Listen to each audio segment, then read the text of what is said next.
So now it's done, it's finished. Thank you so much for our pictures. And we are moving on to the last session, a panel with Katy and Claire and James. Experts, true industry experts, who are going to talk to us about the strategic planning of sustainability. How does that work? Measuring and reporting, and practical advice in general. So can you shortly introduce yourself, please? Hi everyone, my name's Katy. As Dale mentioned, I ran a short-term rentals company in Liverpool for 7 years, and we were acquired last May by Host and Stay. So been in the industry over 9 years, and I've always had a passion for sustainability, but just never the time or resource. So once we obviously integrated with Host and Stay, to have the ability to actually focus on this topic was amazing for me. So now I'm head of ESG at Host and Stay, very excited to be so. Hi everyone, I'm Claire. I'm the Senior Impact Manager at Sykes Holiday Cottages. Graham mentioned me before. So I lead on all of our sustainability initiatives, that's environmental and social. And I also had the honour and pain of taking us through our B Corp certification. Hoping to share some useful insight with you today. Hi everyone, I've been a sustainability professional for about 10 years. I'm probably one of those people who has sustainability certification. I've got an MSc in kind of climate change. A long time ago I started a tech SaaS company that provided conflict reporting, analytics and common offsetting solutions like 10 years ago. I've been in charge of sustainability at a big kind of travel company, and I'm now helping a number of companies such as Sustonica with their kind of understanding the science behind how we do the certification for short-term rentals. Cheers, thank you. So first big topic, you give it to Katy. How to engage the team. How do we get the team inside our property management companies to come on board? What did you do? Yes, so I think a large part of the team engagement has been around the partnerships. So we've got one of our partners at the back, India, from Who Gives a Crap. So these guys have been mentioned lots. These are just one of many new partnerships we've got, such as Wonky Coffee. Ecologize has always been a partner of ours. But I think engaging the team in something that they can see and understand that's separate from our business as well, that has a huge presence, enables them to feel like, wow, this is actually something that our company is taking seriously rather than just things that we're telling them. So it's definitely hard to get everybody's engaged at the beginning, but once you just keep talking about it, it's got to be ingrained in what you do as a business, in all of the business decisions. So we're very much I'd say we're in the middle of this journey now, but I can see that the team are really getting on board and really understanding what it is and why we're doing what we're doing. And just, I would say the partnerships have really massively helped us to get everybody's engagement a lot higher. Nice one. Do you want to add anything, Claire? How did you engage the team? Sure. So as a business, we've always done lots of staff engagement and really sort of prided ourselves on making a difference. But 3 years ago, we realigned, became a really purpose-led business. And so it's difficult to create change. We're a large company. There's around about 1,000 staff at the moment, spread across, I always lose track of the number of offices that we have, around about 40, lots of regional brands throughout the UK. So embedding impact and our goals has been a challenge. There's not one single thing. So we use webinars, we have floor briefs where we talk about impact and, like Katy says, those partnerships that we have to bring the activity that we're doing to life. We also have a really cool tool called Geeky Zero Pro, which is all about helping our team to understand their own carbon footprint and the changes that they can make to reduce their impact. And the idea being, if they understand a bit more about what carbon actually is, they can make those changes, make better decisions in their work life as well. We also have our volunteering scheme as well, yes, where we can take 2 paid days every year. So seeing people across the business engage in those activities, you know, whether that's going out to Chester Zoo to help prepare food for the giraffes, or planting trees, clearing invasive species with our partnerships with national parks. It's really good to show people sort of impact in action. Love it. And you mentioned to me that you work closely with finance. Is that the case? Yeah, again, it's I work full-time in impact, and I have an impact executive as well. However, it's not just our job to make that change across the business. For example, without finance and the team there, we wouldn't be able to measure our carbon footprint. I've got a really great guy called Ollie who's in finance, extremely passionate about carbon, so he kind of pushes things forward there. He's helped us to make improvements in getting more granular data in our carbon to feed into our footprint. And again, the team in legal to support with our governance, HR, it runs across the business, and that's partly what I love about my job is I get to work with all parts of the business. Wonderful. James, one for you. Talk to us about ESG measurements and how they need to be split. Yeah, so I'd say a lot of this is probably dependent on the size of the organisation. So if you have a much bigger organisation, then potentially it's quite easy to split into 3 different sections. So if you think of E stands for the environment, that's essentially everything that you do as a business that impacts the environment. So that could be carbon emissions, it could be waste, it could be water. Then the S is more about your interaction or your relationships with your employees or your customers or your suppliers. So to go back to your point, so the S could be in some organizations, the HR, but HR and procurement as well. It depends on the size of the organization, how it's split. But the S, the social aspect, is really how you engage with wider society, including your internal and external stakeholders.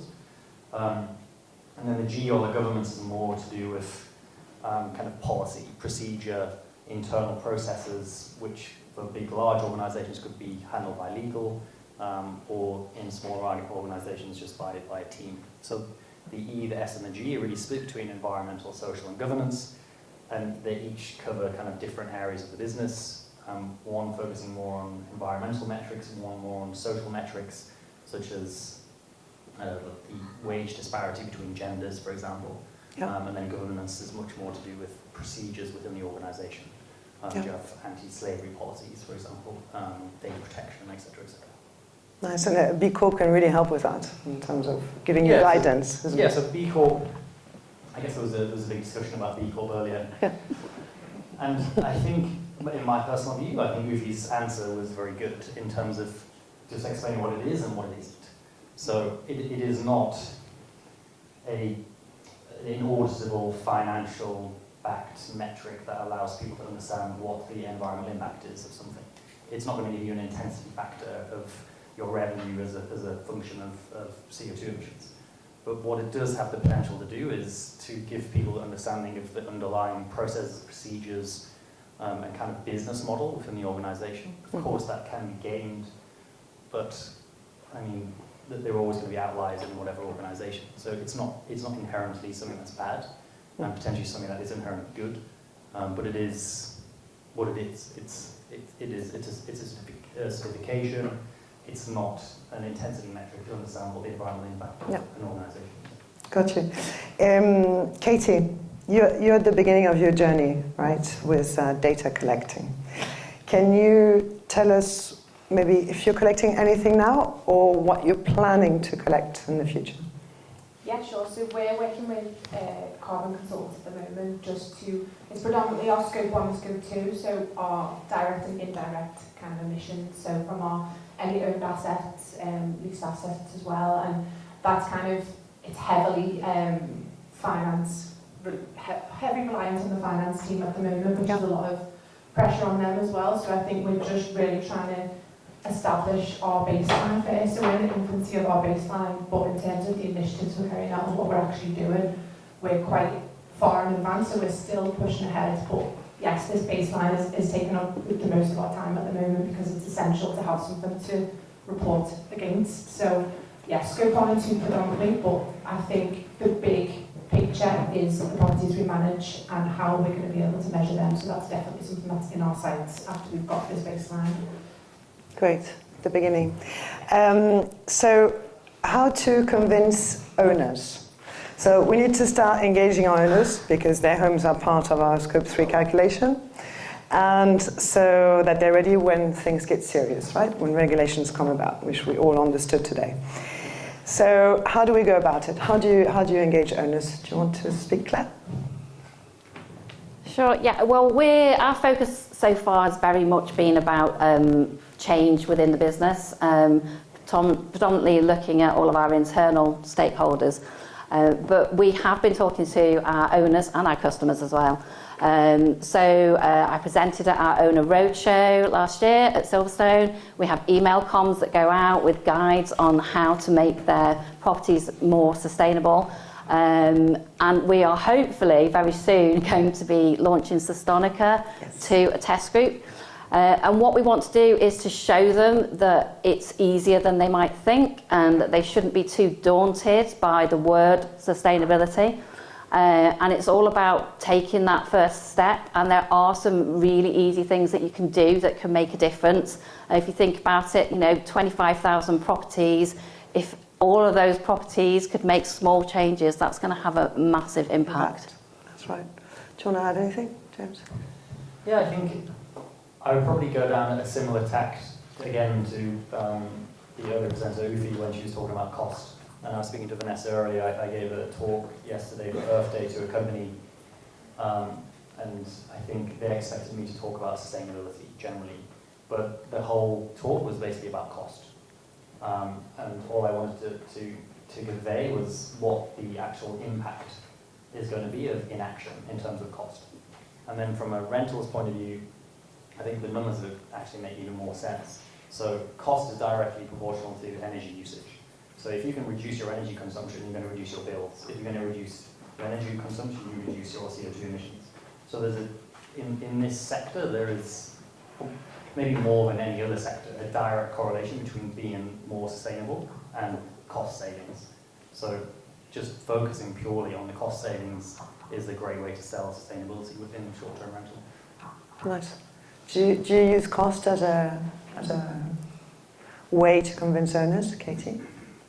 Yes, definitely. I think you have to know which customer you're speaking to. So we've got our guests and we've got our owners, and I think they both speak very different languages in terms of when it comes to sustainability. So you need to know with your owners, just talking about all the fluffy stuff, all the things we're doing to save the environment, although it's a nice thing for them, often they're thinking, what does that actually mean for me and my bottom line? So it's helping them understand and focusing on the cost, but also not necessarily focusing just on the cost when you're speaking to your guests. So it's important to have the two clearly separate ways of communicating with both customers. But yeah, definitely with owners, you have to be leading with that. You have to be leading with how they're going to be saving in the short term and the long term, helping them understand it is more of a long term goal, but there are definitely short term wins. But going in with that and then accompanying it with the fluffy nice things that we're doing is definitely what we found is a good way to communicate with the owners.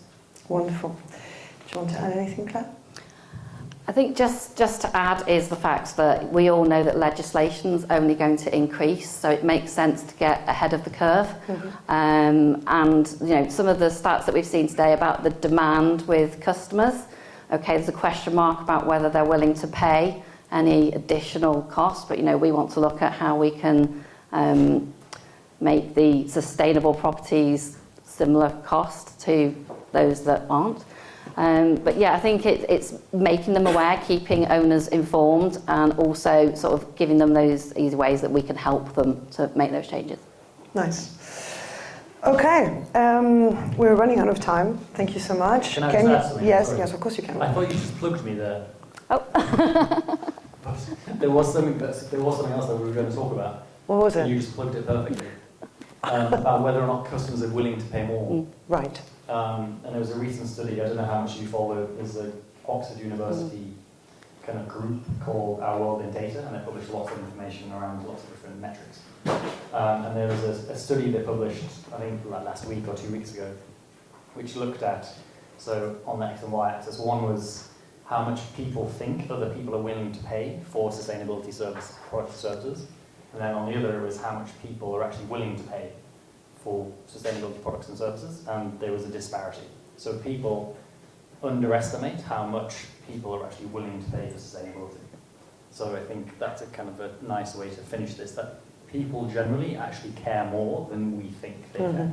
This is the reaction we have from most property managers, say that their owners actually cared and thought it was a really good thing to do. So you might be surprised about your clients. Okay, so what I would like from you is share a sentence or two of advice for property managers in the audience.